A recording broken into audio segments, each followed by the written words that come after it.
नमस्कार, स्वागत है आपका ईटी नाउ स्वदेश पर। मैं हूं आपके साथ पूजा त्रिपाठी और आप देख रहे हैं टैक्स मंत्रा। और इस शो में हमारी कोशिश यही रहती है कि आपकी टैक्स से जुड़ी जो भी उलझने हैं वो हम इस शो के जरिए उन्हें सुलझाने की कोशिश करते हैं।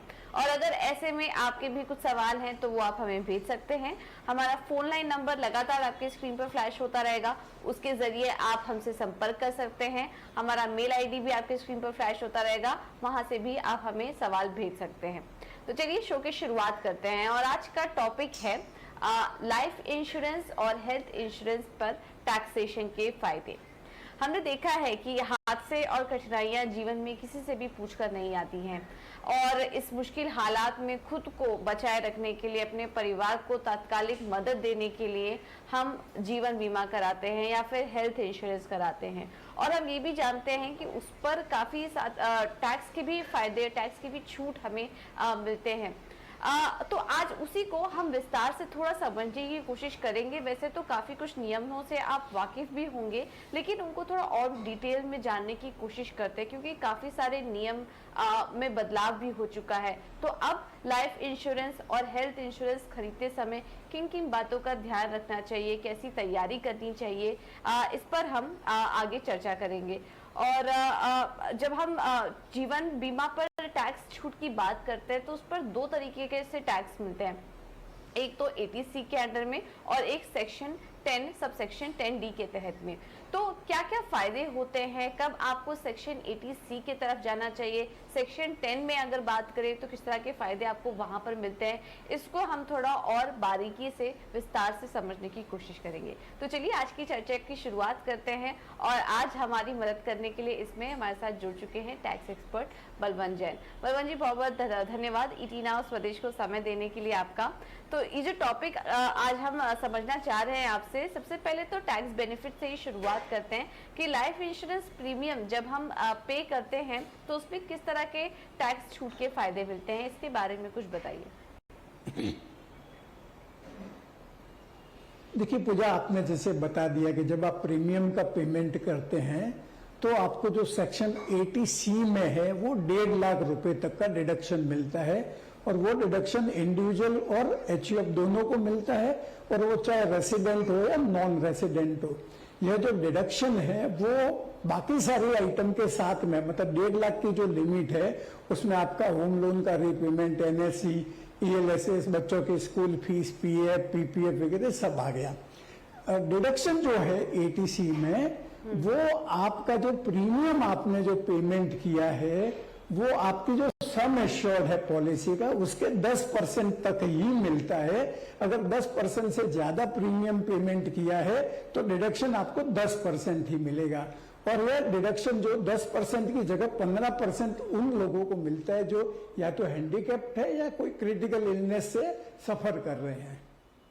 ओके, ठीक है। तो एटीसी के तहत आपको कुछ फायदे यहाँ पर बताए गए। एटीसी में काफी सारे सेक्शन और भी चीजें होती हैं, पीपीएफ, एनएससी, एलएसएस का फायदा भी आपको मिलता है। तो लाइफ इंश्योरेंस प्रीमियम अगर आप पे कर रहे हैं, यहाँ हम प्रीमियम की बात कर रहे हैं, तो अगर आपने प्रीमियम पे किया है तो एटीसी के तहत आप उसका फायदा उठा सकते हैं। आप चाहे भले एचयूएफ हो, एनआरआई हो, नॉन रेसिडेंट हो, इंडिविजुअल हो, ये सब इसके जरिए आप फायदा उठा सकते हैं। और 10% प्रीमियम अगर आपने पे किया है सम एश्योर्ड का तो उसका यहाँ पर फायदा आपको मिल सकता है, उसके ऊपर ये फायदा नहीं मिलेगा। तो ये प्रीमियम की हम बात कर रहे थे। अच्छा, ये डिडक्शन किस किस के लिए कौन क्लेम कर सकता है? हाँ देखिए पूजा, ऐसा है कि जो लाइफ इंश्योरेंस प्रीमियम जो आपका डिडक्शन जो मिलता है एटीसी का, वो आपका खुद का लाइफ इंश्योरेंस पॉलिसी हो, आपके स्पाउस का लाइफ इंश्योरेंस पॉलिसी हो, या आपके बच्चों का लाइफ इंश्योरेंस पॉलिसी हो, या इंडिविजुअल के केस में। और एक बात और मैं बताना चाहूँगा पूजा कि जो ये बच्चे हैं जिनके लिए आप ये इंश्योरेंस प्रीमियम क्लेम कर सकते हैं, वो जरूरी नहीं है कि आपके ऊपर आश्रित हो, वो फाइनेंशियली इंडिपेंडेंट हो तो भी आप क्लेम कर सकते हैं। तो कुछ केसेज में जैसे पेरेंट्स रिटायर हो गए हैं और उनके पास एटीसी की बहुत सारी ऑप्शंस नहीं होती है, और उसके विपरीत जो बच्चे हैं उनका एटीसी का जो है वो ओवरफ्लो हो जाता है, और कुछ नहीं तो होम लोन में ही 1.5 लाख रुपए का से ज्यादा का रीपेमेंट होता है। तो ऐसे केसेज में बच्चों का जो जो प्रीमियम है वो पेरेंट्स पे कर सकते हैं, भले ही बच्चे अलग से कमा रहे हैं, तो इससे ये टैक्स प्लानिंग की जा सकती है। जहां तक एचईएफ का सवाल है, एचईएफ अपने किसी भी मेंबर की लाइफ इंश्योरेंस पॉलिसी का प्रीमियम पे करके एटीसी का डिडक्शन क्लेम कर सकते हैं। ओके, तो देखिए इसके जरिए हमने आपको एक टैक्स प्लानिंग का तरीका भी बता दिया कि मान लीजिए आप पे कर रहे हैं अपना प्रीमियम और आपका एटीसी का लिमिट एग्जॉस्ट हो चुका है, खत्म हो चुका है, तो फिर आप अपने पेरेंट्स के जरिए भी, उनकी मदद के जरिए भी आप इसका एटीसी का फायदा उठा सकते हैं, क्योंकि सीनियर सिटीजन भी इसका फायदा ले सकते हैं। तो वो भी आपके बिहाफ में एक पॉलिसी शुरू कर सकते हैं और आपके लिए क्लेम वो पे कर सकते हैं और उसका भी फायदा आपको मिल सकता है। तो इस तरह से आप अपनी टैक्स प्लानिंग यहाँ पर कर सकते हैं। किस तरह के लाइफ इंश्योरेंस पॉलिसी के लिए डिडक्शन अवेलेबल रहता है बलवंत जी? देखिए पूजा, ऐसा है, ये जो डिडक्शन है एटीसी का, वो आपका कोई भी लाइफ इंश्योरेंस का प्रोडक्ट हो, भले वो टर्म प्लान हो, मनी बैक हो, यूलिप हो, एंडोमेंट प्लान हो, कोई भी प्लान हो, उसके लिए आपको यह डिडक्शन मिलेगा। जो लिमिट है वो मैंने 10% और 15% बता दिया है आपका सम एश्योर्ड का, उस तक मिलेगा। ओके, तो life insurance, endowment plan, ULIP, इसके थ्रू आपको यहाँ पर सेक्शन 80 के तहत फायदा मिल सकता है। यूलिप का भी फायदा आपको यहाँ पर मिल सकता है, इसका भी आप ध्यान रखिए। इसके अलावा अगर टैक्स ये जो पैसे रिसीव हुए हैं इंश्योरेंस कंपनी का, इसका टैक्स ट्रीटमेंट किस तरीके से किया जाता है, इसके बारे में भी थोड़ा हमारे दर्शकों को बताइए। देखिए पूजा, जब आप प्रीमियम पेमेंट करते हैं तो दो समय में आपको पैसा मिलता है, या तो डेथ के टाइम में या मैच्योरिटी के टाइम में। तो डेथ के टाइम में जो भी लाइफ इंश्योरेंस का पैसा मिलता है वो पूरी तरह से एग्जम्प्ट है, कोई उस पर कोई रेस्ट्रिक्शन नहीं है। परंतु अगर आप जिंदा है और उस दौरान अगर आपको पैसा वापस लाइफ इंश्योरेंस कंपनी से मिलता है तो उसका जनरल एग्जम्पशन सेक्शन 10(10)(d) में है। परंतु अगर वो पॉलिसी 1 अप्रैल 2012 के बाद में इश्यू हुई है तो, और उसका मतलब कंडीशन है कि कोई भी प्रीमियम पेइंग टर्म में जो प्रीमियम है वो 10% से ज़्यादा नहीं हो।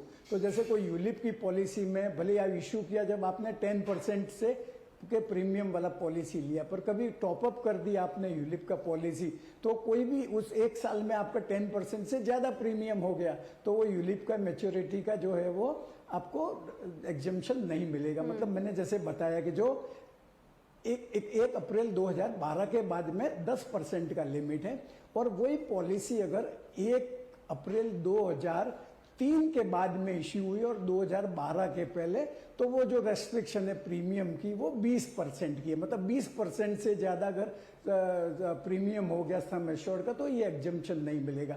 और 1 अप्रैल 2003 के पहले जो भी पॉलिसी इश्यू हुई है उस पर भले आपको डेथ क्लेम पे पैसा मिले या मैच्योरिटी पे पैसा मिले, वो पूरी की पूरी तरह आपको एग्जम्प्ट है। और यहाँ पे भी जो 10% की जगह 15% की लिमिट जो है वो जो हैंडीकैप्ड है या जो क्रिटिकल इलनेस से सफर कर रहे हैं उनके लिए लागू होगी। ओके, अच्छा, तो एक चीज यहाँ पर आपसे क्लियर करना चाहेंगे, यानी कि अगर आप बीमा खरीदते हैं, प्रीमियम जमा कर रहे हैं, वो जो प्रीमियम का फायदा है वो एटीसी में मिलता है, और अगर मैच्योरिटी पर आपको क्लेम पूरा का पूरा मिल जाता है तो वो सेक्शन 10(d) में मिलता है, सेक्शन 10 पे मिलता है। इसमें बोनस भी शामिल है क्या? बोनस का भी फायदा मिलता है सेक्शन 10 में? मतलब जितना भी पैसा आपको इंश्योरेंस कंपनी से मिलता है वो आपका पूरी तरह से एग्जम्प्ट है। मतलब जहां as long as the premium does not exceed, मतलब सम एश्योर्ड का 10% से ज्यादा नहीं है। आगे और मैं बताना चाहूंगा कि अगर कोई केस में प्रीमियम जैसे 10% से ज्यादा है तो वो पूरी की पूरी राशि आपके हाथ में टैक्सेबल नहीं होगी। जो जितना प्रीमियम भरा है और जो पैसा आया उसका डिफरेंस ही टैक्सेबल होगा। अब वो टैक्सेबल कौन से हेड में होगा इसके लिए इनकम टैक्स एक्ट में कोई भी रूल निर्धारित नहीं है, परंतु मेरे हिसाब से आप उसको जैसे इस इन्वेस्टमेंट ट्रीट कर सकते हैं और 36 महीने से ज़्यादा हो गया है, और नेचुरली 36 महीने से ज़्यादा तो हो ही गए होंगे आपके प्रीमियम भरे हुए, तो इंडेक्सेशन का बेनिफिट लेकर जो कैपिटल गेन का बेनिफिट आप ले सकते हैं। अच्छा, कुछ लोग ऐसा भी करते हैं बलवंत जी कि सिंगल प्रीमियम पॉलिसीज ले लेते हैं, एक मुश्त भुगतान कर देते हैं प्रीमियम का, तो वहां पर किस तरह से टैक्स का जो कैलकुलेशन है वो होता है और किस तरह से टैक्स छूट का फायदा वो उठा सकते हैं? ये प्रश्न का जवाब देने के पहले मैं पूजा आपको करेक्ट करना चाहूँगा। अभी आपने जो बोला कि ये जो 1 अप्रैल 2003 से 31 मार्च 2012 के बीच में जो पैसा आया उसकी बात नहीं है। उस दौरान अगर आपने लाइफ इंश्योरेंस पॉलिसी खरीदा है तो यह 20% और 10% वाली सीमा लागू होती है। जहां तक जो प्रश्न अभी आपने पूछा सिंगल प्रीमियम पॉलिसी का, जी। तो उसमें ऐसा है कि नॉर्मली जो सिंगल प्रीमियम पॉलिसी है उसका प्रीमियम 10% से तो ज़्यादा ही होगा, तो आपको जो ATC में डिडक्शन है वो तो आपका सिर्फ 10% तक ही मिलेगा। मैच्योरिटी पे जो पैसा मिलेगा, अब चूंकि 10% से ज़्यादा है प्रीमियम, तो आपको 10(10)D का एग्जम्पशन नहीं मिलेगा। उस केस में आप उसको जो सिंगल प्रीमियम है उसको जैसे मैंने बताया पहले भी कि आप उसको इन्वेस्टमेंट ट्रीट कर सकते हैं, उसको इंडेक्सेशन कर लीजिए, और जो पैसा आया है उसमें से जो इंडेक्स कॉस्ट आती है आपके प्रीमियम की वो रिड्यूस करके आप अपना कैपिटल गेन बता दीजिए, और mostly long term capital gain ही होगा ये। बिल्कुल। तो इस तरीके से आप अपने सिंगल प्रीमियम पॉलिसी अगर आपने एक मुश्त भुगतान किया है तो इस तरह से आप फायदा ले सकते हैं। अब बलवंत जी, थोड़ी देर पहले हम यूलिप की भी बात कर रहे थे, उसको थोड़ा और डिटेल में हम आपसे समझना चाहेंगे कि अगर यूलिप के लिए नियम क्या है और उसके जरिए अगर कुछ पैसा रिसीव होता है तो फिर टैक्स का नियम क्या कहता है वहां पर? पूजा ऐसा है कि यूलिप के जो मैच्योरिटी प्रोसीड्स के जो रूल है वो 1 अप्रैल 2021 से बदल गए हैं।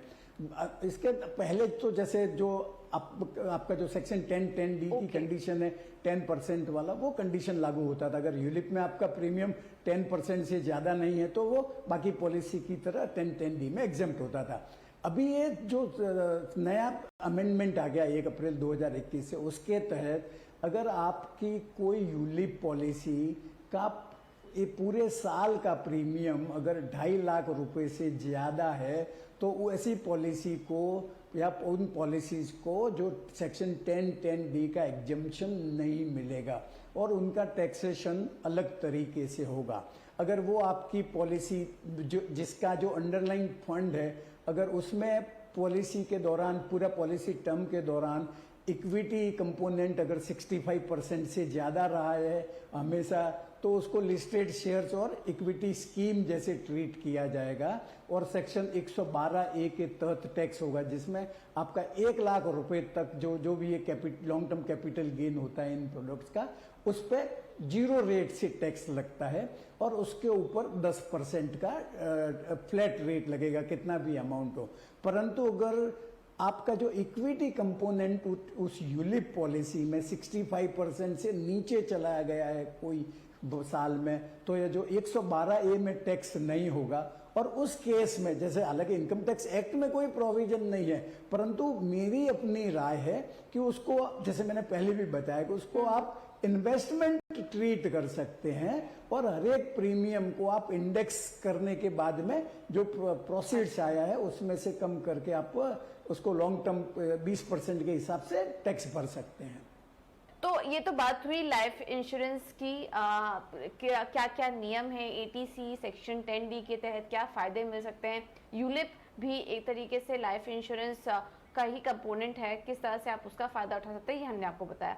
अब आते हैं हेल्थ इंश्योरेंस के बेनिफिट पे। 360 डिग्री पूरा कवर करने की कोशिश करेंगे इस टॉपिक को।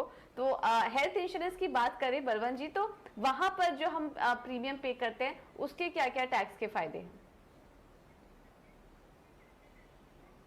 देखिए पूजा, ऐसा है कि हेल्थ इंश्योरेंस के लिए सेक्शन 80D में डिडक्शन मिलता है।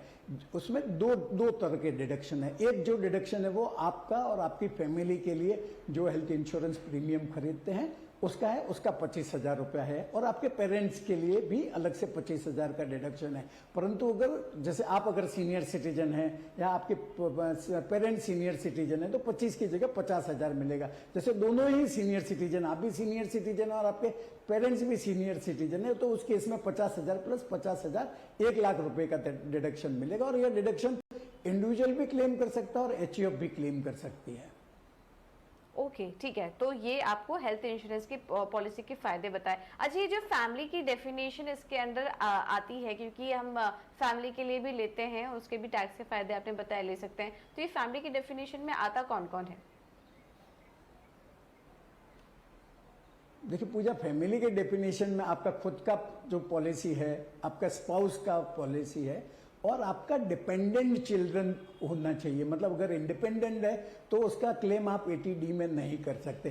परंतु एक बार और बताना चाहूंगा पूजा कि पेरेंट्स का डिपेंडेंट होना जरूरी नहीं है। जैसे सेक्शन 80C में बताया बच्चों का डिपेंडेंट होना जरूरी नहीं है, यहाँ पे वैसे 80D का क्लेम करने के लिए आपके पेरेंट्स का डिपेंडेंट होना जरूरी नहीं है। तो आप अपने पेरेंट्स का जो क्लेम करके, चूंकि आप अर्निंग फेज में है तो आपकी जो टैक्स स्लैब है वो ज्यादा होगी, आपके पेरेंट्स की टैक्स स्लैब कम होगी, तो उनकी जगह अगर आप पेमेंट करते हैं तो आपका जो टैक्स आउटगो है वो आप ऑप्टिमाइज कर सकते हैं।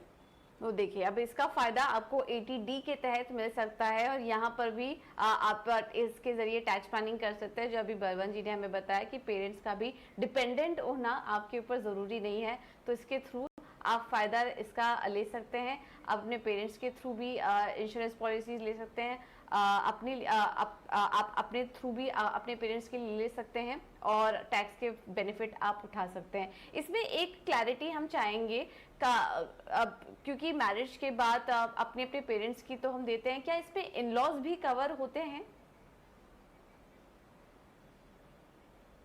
नहीं नहीं, इन लॉज नहीं है, सिर्फ पेरेंट्स ही कवर्ड है। तो अगर आपका स्पाउस है, आपके स्पाउस अपने पेरेंट्स की पॉलिसी ले सकता है, पर आपके केस में सिर्फ आपके पेरेंट ही काफी सारे क्योंकि काफी सारे लोगों के हमें क्वेरी आती रहती है कि मेरे इन लॉज हैं, उनके पेरेंट्स नहीं हैं, वो अपने इन लॉज के लिए ही कर रहे हैं, सिंगल अर्निंग मेंबर है, तो क्या वो उसका फायदा उठा सकते हैं? तो यहाँ पर एक क्लैरिटी आपको दे दी गई है कि इस केस में अगर इस तरह का सिनेरियो है तो आप अपने इन लॉज के लिए फायदा नहीं उठा सकते। हाँ, आप उनके लिए कर सकते हैं, और वो अपने जब रिटर्न फाइल करें, सीनियर सिटीजन अगर होंगे वो अगर रिटर्न फाइल करें तो वो इसका फायदा यहाँ पर ले सकते हैं। इस तरीके से आप जो भी प्रीमियम उनके लिए पे कर रहे हैं आप उसका फायदा ले सकते हैं। अच्छा, अब कभी कभार ऐसा भी होता है कि हम प्रीमियम ज्यादा पे कर देते हैं, एक साल का जो प्रीमियम का कैलकुलेशन है उसके ऊपर ही हम पे कर देते हैं एक ही साल में, तो वहां पर किस तरह का कैलकुलेशन होता है?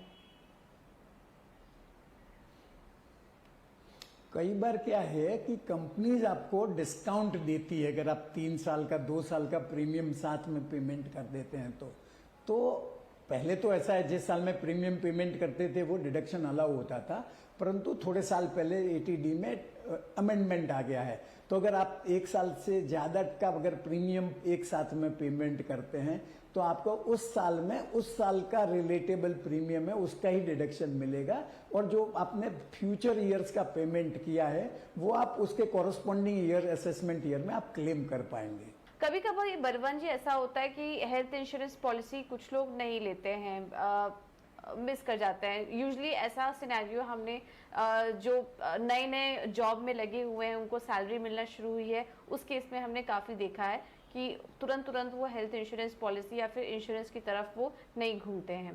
तो क्या उनके लिए सरकार कुछ प्रोविजन लेकर आई है कि इस तरह के उनको डिडक्शन का फ़ायदा मिल सकता है ऐसे में?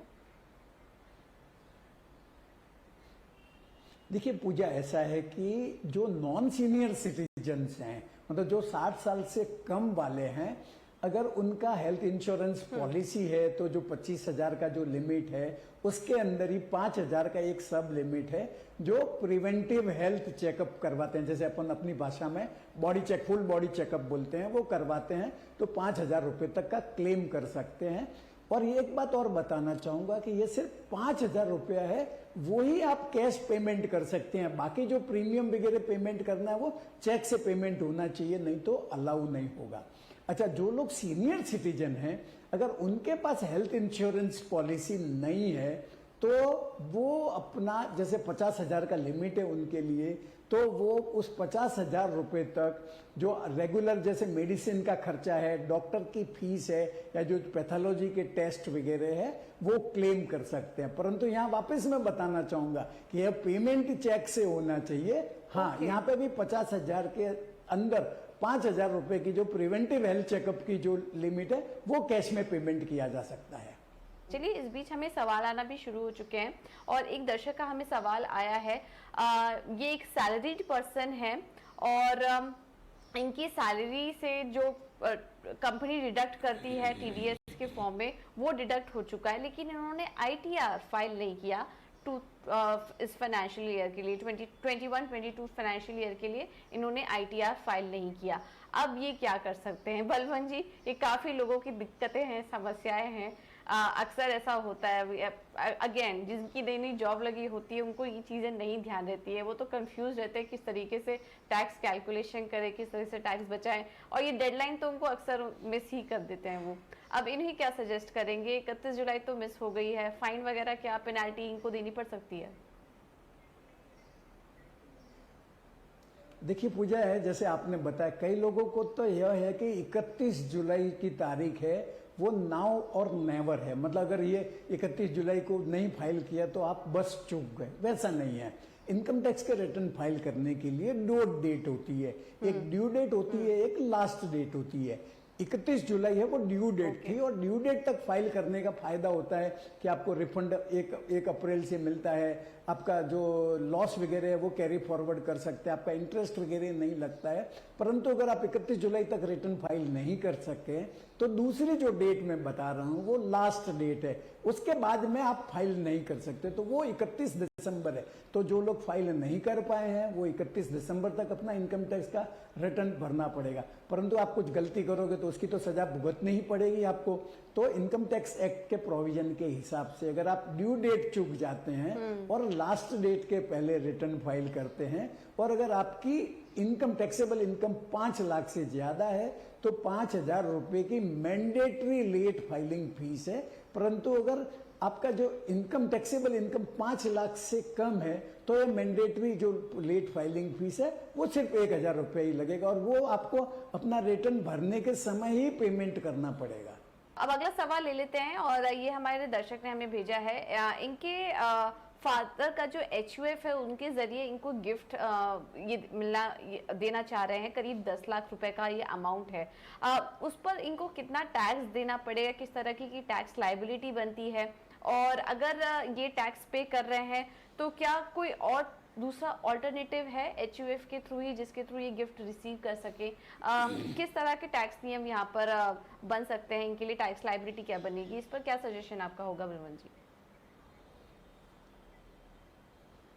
देखिए पूजा, ऐसा है कि HUF जो करंट ईयर की जो इनकम डिस्ट्रीब्यूट करती है वो पूरी की पूरी टैक्स फ्री है रेसिपिएंट के हाथ में। परंतु यह जैसे कह रहे हैं कि ये 10 लाख रुपए का गिफ्ट ले रहे हैं, मतलब यह करंट ईयर की इनकम नहीं है। तो और दूसरा होता है कि HUF जब अपनी पूरा पार्टीशन करती है, मतलब जब जितनी असेट है वो अपने जो बेनिफिशियरीज है, को पार्टनर मेंबर्स है, उसमें बांट देती है, तो भी कोई टैक्स नहीं लगता है। परंतु जैसे ये गिफ्ट ले रहे हैं तो यह पार्शियल पार्टीशन माना जाता है इनकम टैक्स एक्ट के हिसाब से, और income tax act partial partition को रिकॉग्नाइज नहीं करता है। तो भले ये 10 लाख रुपया इनको आ जाएगा, परंतु उस पर जो इनकम होगी वो HUF की इनकम में ही मानी जाएगी। इसके अलावा चूंकि HUF उनके मेंबर की रिलेटिव की डेफिनेशन में नहीं आती है सेक्शन 56(2) के हिसाब से, तो यह जो 10 लाख रुपए की राशि जो इनको मिल रही है यह इनके हाथ में पूरी की पूरी टैक्सेबल हो जाएगी, और उसके ऊपर उनको टैक्स भरना पड़ सकता है। तो जैसे मतलब आप इधर भी नहीं जा सकते उधर भी नहीं जा सकते वाली बात हो गई है। तो मेरी राय में आप अपना HUF आपके फादर की HUF से इंटरेस्ट बियरिंग लोन ले सकते हैं 10 लाख का, उसमें कोई प्रॉब्लम नहीं है। पर अगर वापस यहाँ भी इंटरेस्ट फ्री लोन ले लिया तो जो सेक्शन 60 है वो एप्लीकेबल हो जाएगा और उसमें क्लबिंग प्रोविजन शुरू हो जाएंगे। ठीक है। तो ये कुछ तरीके बताए हैं आपको जिसके ज़रिए आप ये पैसा ले सकते हैं, इंटरेस्ट फ्री लोन के ज़रिए ले सकते हैं। उस पर टैक्स के क्या नियम हैं ये भी आपको डिटेल में बताए। चलिए फिलहाल इतने ही सवालों को शामिल कर पाएंगे। उम्मीद है आज के इस शो से आपको काफ़ी सारी क्लैरिटी हुई होंगी लाइफ इंश्योरेंस को लेकर, हेल्थ इंश्योरेंस को लेकर किस तरह के नियम हैं ये भी हमने आपको बताया। पवन जी बहुत बहुत शुक्रिया आपका हमें समय देने के लिए और इस टॉपिक पर हमारे दर्शकों के साथ डिटेल में चर्चा करने के लिए। तो फिलहाल इस बुलेटिन में इतना ही, मुझे दीजिए इजाज़त, नमस्कार।